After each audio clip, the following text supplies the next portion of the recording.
যে কোনো সমস্যা থাকে আমাদের সঙ্গে যোগাযোগ করলে বা কোর্টে গিয়ে আমাদের ওই যে জেলা আইনি পরিষেবা কর্তৃপক্ষ বা ডিএলএস অফিস বললেও হবে, ওখানে গিয়ে যোগাযোগ করলে কোনো পয়সা লাগে।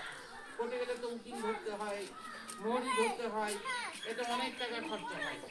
কিন্তু আমাদের মাধ্যমে গেলে, আমাদের মাধ্যমে এই অফিসে গেলে কোনো পয়সা লাগে না।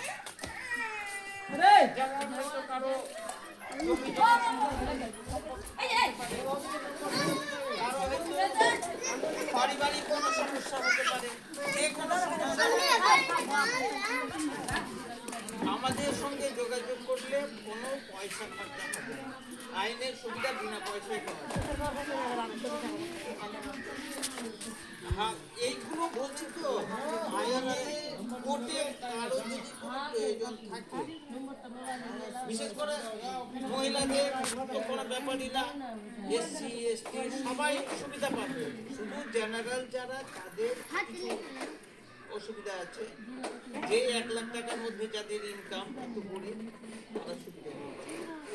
তারপরে হচ্ছে যে আমরা এখন আইনের ব্যাপারটা আছে, গ্রামে দেখা যায় যে অনেক সময় ছোট ছোট ছেলে মেয়েদের বয়স 18 বছর, ছেলেদের বয়স দেওয়া উচিত। হয়তো অনেক সময় মেয়েরা বা ছেলেরা নিজের মনে করে নিচ্ছে, এটা কিন্তু আইনত দণ্ডনীয় অপরাধ।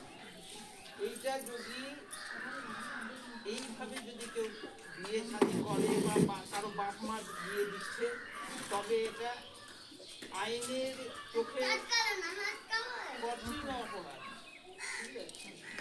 এতে বাবা মা অ্যারেস্ট হতে পারে, যারা বিয়ে করছে তারা অ্যারেস্ট হতে পারে, যারা ওই বিয়েতে আসবে কুটুমগুলো তারাও অপরাধ, তাদেরকেও অ্যারেস্ট করতে পারে। এর থেকে আমাদের